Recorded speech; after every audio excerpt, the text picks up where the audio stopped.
내란 특검은 김성훈 전 경호차장이 경찰 조사 초기에 윤 전 대통령 변호인단에 속한 변호사들이 참여하여 피의자에게 유리하게 진술하다가 변호인이 더는 참여하지 않게 되자 비로소 윤 전 대통령의 혐의 부분에 대해 진술하기 시작했다고 했습니다.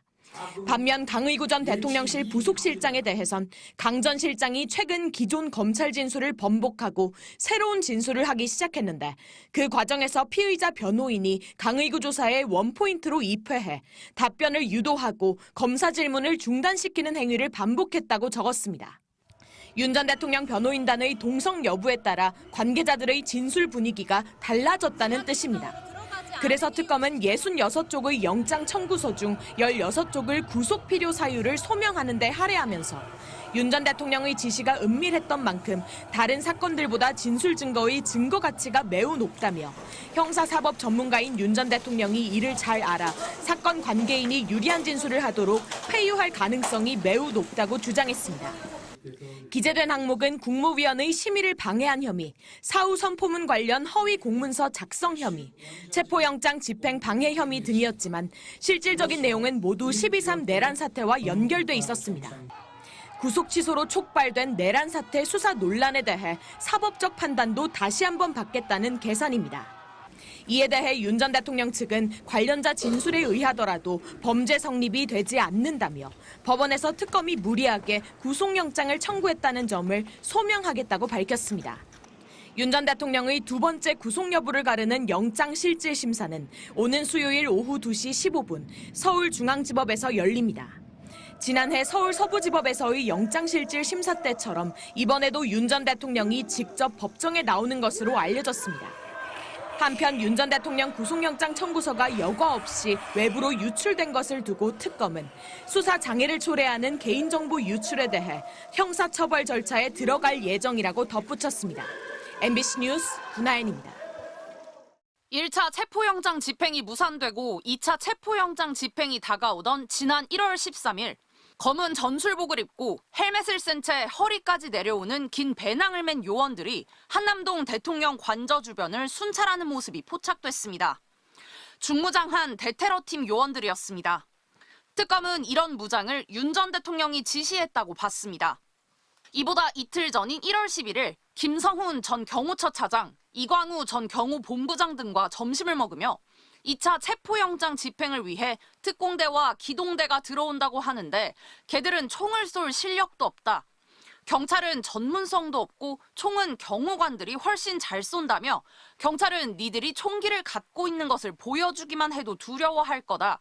총을 갖고 있다는 걸 좀 보여줘라고 했다는 겁니다. 이후 김 전 차장 등은 경호처에 화기를 소지한 채 외부에서 잘 보일 수 있도록 폭넓게 순찰하라고 지시한 것으로 드러났습니다. 1월 3일 1차 체포영장 집행 당시 경호처의 3중 저지선도 윤 전 대통령의 지시에서 비롯됐다는 게 특검의 판단입니다. 윤 전 대통령이 체포영장이 불법이니 수사기관을 공관촌에 들이지 말라고 지시하자 경호처는 먼저 공관촌 정문 뒤에 대형 버스로 차벽을 세웠습니다. 2차 저지선은 공관촌 정문에서 대통령 관저로 이동하는 중간 길목, 중형 크기의 버스와 55경비단 소속의 소형 전술 차량 한 대가 설치됐습니다. 대통령 관저 앞에도 여러 대의 차량으로 구축된 3차 저지선이 형성돼 있었습니다. 공수처 검사와 수사관들은 어렵게 저지선을 뚫고 들어갈 때마다 멱살을 붙잡히는 등의 폭행을 당했습니다. 현장을 지휘한 박종준 전 경호처장과 김성훈 전 경호차장은 보안 메신저를 통해 실시간으로 체포 저지 상황을 윤 전 대통령에게 보고했습니다. 이렇게 체포영장 집행이 무산된 후 윤 전 대통령은 김 전 차장에게 다시 경호구역에 대한 완벽한 통제를 주문했고 관저 곳곳엔 철조망이 등장하기 시작했습니다. 경호처 소속 대원들은 2차 체포영장 집행을 저지하기 위한 인간띠 훈련에 여러 차례 참여해야 했습니다. 특검은 윤 전 대통령이 직무가 정지돼 경호처에 지시를 할 권한이 없는데도 이 같은 불법 행위를 지시했다며 윤 전 대통령에게 특수공무집행방해, 직권남용, 범인도피 교사 혐의를 적용했습니다. 윤 전 대통령 측은 체포영장 집행 저지를 지시한 사실이 없다고 반박했습니다. MBC 뉴스 구승우입니다. 개엄 전 국무회의가 졸속으로 진행됐다는 점이 특검 수사에서도 확인됐습니다. 12월 3일 윤 전 대통령은 한덕수 전 총리와 장관 4명만 부른 상태에서 계엄 선포 계획을 밝혔고 이후 일부 장관들을 더 불러 국무회의 정족수 11명이 찾아맞아 계엄을 선포하겠다고 통보하고 2분 만에 회의를 끝냈습니다. 발언 요지가 담긴 회의록도 없었습니다. 회의록이 있습니까? 회의록은 없습니다. 그리고 사흘 뒤 한덕수 전 국무총리는 강희구 전 대통령실 부속실장의 요청으로 새로 작성한 비상계엄 선포문에 서명을 했다가 문제가 될 것 같다며 없던 일로 하자고 했습니다.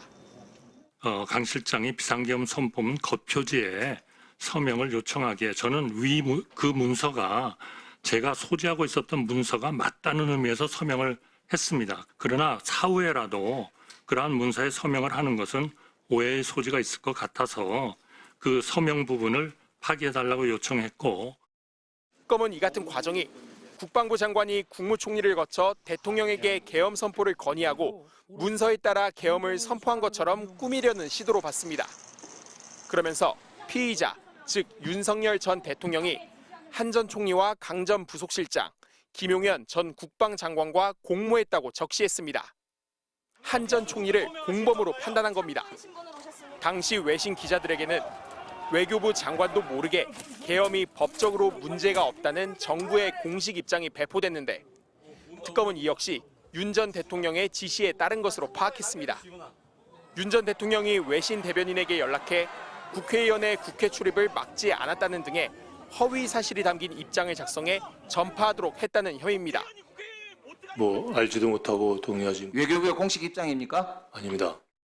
특검은 또 윤 전 대통령이 지난해 12월 7일 김성훈 당시 경호처 차장에게 3차례 전화해 수사받고 있는 사령관들의 단말기를 놔둬도 되느냐, 쉽게 볼 수 없어야 비화폰이다, 조치하라며 다그쳤다고 영장에 적시했습니다. 이렇게 여인영 전 방첩사령관, 이진우 전 수방사령관, 곽종근 전 특전사령관 등과 주고받은 연락을 은폐하려 했지만 경호처 직원은 이 지시에 응하지 않았습니다.